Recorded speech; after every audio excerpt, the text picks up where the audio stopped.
ఈసారి ఖచ్చితంగా చేవల నుంచి రంజిత్ రెడ్డికి ఇవ్వాలని చెప్పేసి అధిష్టానం భావిస్తున్నట్టుగా తెలుస్తుంది. మల్కాజ్గిరి నుండి మాత్రం మిగతా మహేందర్ని బరిలో దింపనున్నారు. అయితే దానం నాగేందర్ని సికింద్రాబాద్ నుంచి బరిలో దింపితే ఏదైతే పెద్దపల్లి నుంచి గడ్డం వంశీ బరిలో ఉండనున్నారు. మిగతా నాగర్కల్కు సంబంధించి మల్లు రవికి టికెట్ కన్ఫర్మ్ అయిందని చెప్పేసి వార్తలు వస్తున్న నేపథ్యంలో దాన్ని ఖండిస్తూ ఏదైతే సంపత్ కుమార్ ఏఐసిసి అధ్యక్షురాలైనటువంటి సోనియా గాంధీకి లేఖను రాశారు. ఇప్పటికే 4 సార్లు ఓడిపోయినటువంటి మల్లు రవికి మళ్ళీ టికెట్ ఎలా ఇస్తున్నారు అని చెప్పేసి, నేను ఇతర రాష్ట్రాల ఎన్నికల టూర్ లో నేను బిజీగా ఉంటే కేవలం సిఇసి మీటింగ్ లో ఒకరి పేరే అనౌన్స్ చేయడము అని చెప్పి ఎందుకు అనౌన్స్ చేశారుగా కూడా కొంతమేర ఖచ్చితంగా నాకే టికెట్ ఇవ్వాలని చెప్పేసి నాగర్ కర్నూలు పార్లమెంట్ కు సంబంధించి ఎక్కువ వరకు కూడా మా దగ్గర ఓట్లే ఉన్నాయి అని చెప్పేసి వాళ్ళు కొంతమేరకు సోనియా గాంధీకి లెటర్ రాసినట్టుగా తెలుస్తుంది, రిక్వెస్ట్ చేసినట్టుగా తెలుస్తుంది. ఇంకా అది మల్లు రవికే ఫైనల్ చేస్తారా, ఇంకా సంపత్ కుమార్ ని కూడా ఒకసారి మళ్ళీ అధిష్టానం పునరాలోచిస్తుందా అనే విషయం కొంతమేరకు క్లారిటీ రావాల్సి ఉంది. అయితే మిగతా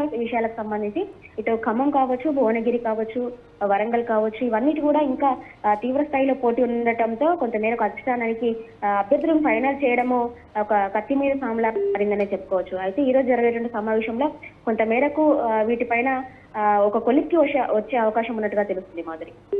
అయితే భవిత ప్రధానంగా ఖమ్మం, వరంగల్, కరీంనగర్, నిజామాబాద్, భువనగిరి టికెట్లకు పోటీ తీవ్రంగా ఉన్న నేపథ్యంలో ఎక్కువగా ఏ సామాజిక సమీకరణాలకు ప్రాముఖ్యత ఇచ్చి టికెట్ ఇచ్చే అవకాశం ఉంది అని అనుకోవచ్చు అంటారు? మనం చూసినట్లయితే ఇప్పుడు వరంగల్ అయితే ఖచ్చితంగా ఎస్సీ రిజర్వ్డ్ కాబట్టి ఎస్సీ క్యాండిడేట్స్ కి టికెట్స్ అనౌన్స్ చేయాలనే నేపథ్యంలో అధిష్టానం భావిస్తుంది కాబట్టి అక్కడ నుంచి ఇటు దుమ్మాట సాంబయ్యతో పాటు మొన్న తాజాగా చేరినటువంటి పసునూరి దయాకర్ కూడా బరిలో అంటే వీళ్ళిద్దరిలో పోటీ ఉండే ఆసక్తిగా అంటే ఆ పోటీ అనేది ఆసక్తిగా మారింది. ఇంకా మిగతా విషయాలకు వస్తే భువనగిరి నుంచి మాత్రము కోమటిరెడ్డి బ్రదర్స్ ఫ్యామిలీ నుంచి టికెట్ ఆశిస్తున్నారు. చామల్ కిరణ్ కుమార్ రెడ్డి కూడా టికెట్ ఆశిస్తున్నట్టుగా తెలుస్తుంది. పిఎంఆర్ మల్లన్న కూడా టికెట్ ఆశిస్తున్నట్టుగా తెలుస్తుంది. ఇవన్నీ పక్కన పెడితే తాజాగా కొద్ది మేరకు ఇంకా వేరే పార్టీ నుంచి వచ్చేటువంటి నేతలకు కూడా టికెట్స్ ఇస్తారా అనేది మాత్రం కొద్ది మేరకు ఇక్కడ సమాచారం అందుతుంది.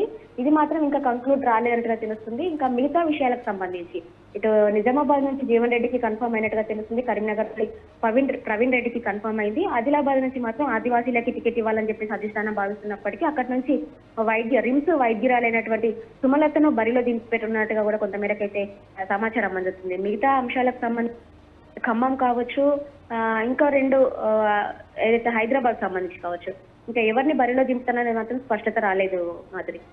ఈ 5 అటు టికెట్లకు సంబంధించి అటు అభ్యర్థుల ఎంపిక ఇంకా కొలికిరాని నేపథ్యంలో మిగతా అభ్యర్థుల ఎంపిక కావచ్చు లిస్ట్ ని ఇవాళే ప్రకటించే అవకాశం ఉందని అనుకోవచ్చు. అలాగే లిస్ట్ కు సంబంధించి అటు తెలంగాణ కాంగ్రెస్ నేతల అంతర్గత టాక్ ఏ విధంగా ఉందని అనుకోవచ్చు అంటారు భవిత?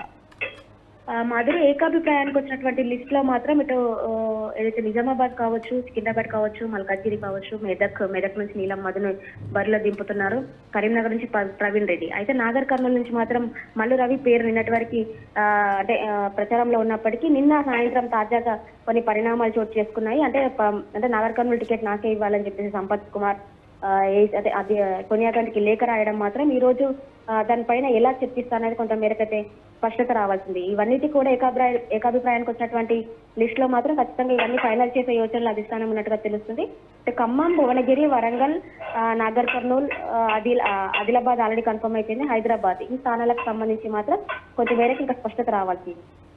రైట్, థ్యాంక్ యూ భవిత.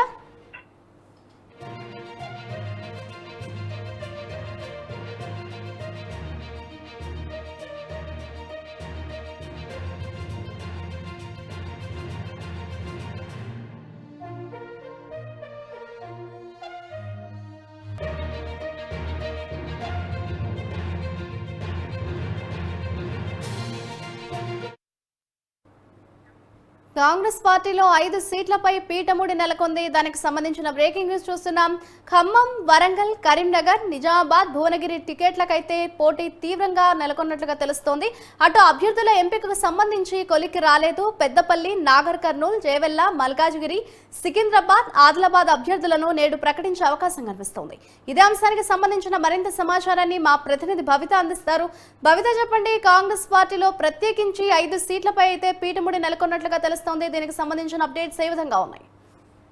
మాధురి, ఈ రోజు మరోసారి కాంగ్రెస్ కేంద్ర ఎన్నికల సమావేశం మరోసారి భేటీ కానుంది. అయితే ఇప్పటికే 3 సార్ల భేటీ అయిన అనంతరం కేవలం మొదటి జాబితా మాత్రమే మనకు తెలంగాణకు సంబంధించిన అభ్యర్థులను అయితే ఫైనల్ చేసింది. అయితే మొన్న జరిగినటువంటి 3వ సమావేశంలో సెకండ్ జాబితా వస్తుందని చెప్పినప్పటికీ ఇంకా వాటిపైన కొంత మేరకు అసంతృప్తితో ఉన్నారు నేతలనే ఉద్దేశంతోనే సెకండ్ జాబితా విడుదల చేయలేదు అన్నట్టుగా తెలుస్తుంది. అయితే ఈ రోజు సమావేశం అనంతరం ఒక సెకండ్ జాబితా విడుదల చేసే అవకాశం ఉన్నట్టుగా తెలుస్తుంది. అయితే మొన్నటి వరకు మనం ఏకాభిప్రాయానికి వచ్చినటువంటి సీట్లలో కూడా కొంత మేరకు నేతలు మాకు కావాలని చెప్పేసి టికెట్స్ ఆశిస్తున్న నేపథ్యంలో ఆ టికెట్స్ ఇంకా ఫైనల్ చేయలేదు. అయితే వీటికి సంబంధించి ఇప్పటికే బీఆర్ఎస్ నుంచి కాంగ్రెస్ లో చేరేటువంటి పార్టీ నేతలకు ఒక 3కి టికెట్స్ అనౌన్స్ చేసినప్పటికీ మిగతా వాటిలో మాత్రం కొంచెం తీవ్ర అసంతృప్తి అయితే ఉన్నట్టుగా తెలుస్తుంది. అయితే వీటిలో ముఖ్యంగా ఇప్పుడు చేవెళ్ల నుంచి స్మితా మహేందర్ రెడ్డి ఆల్రెడీ కన్ఫర్మ్ అయినట్టుగా తెలుస్తుంది.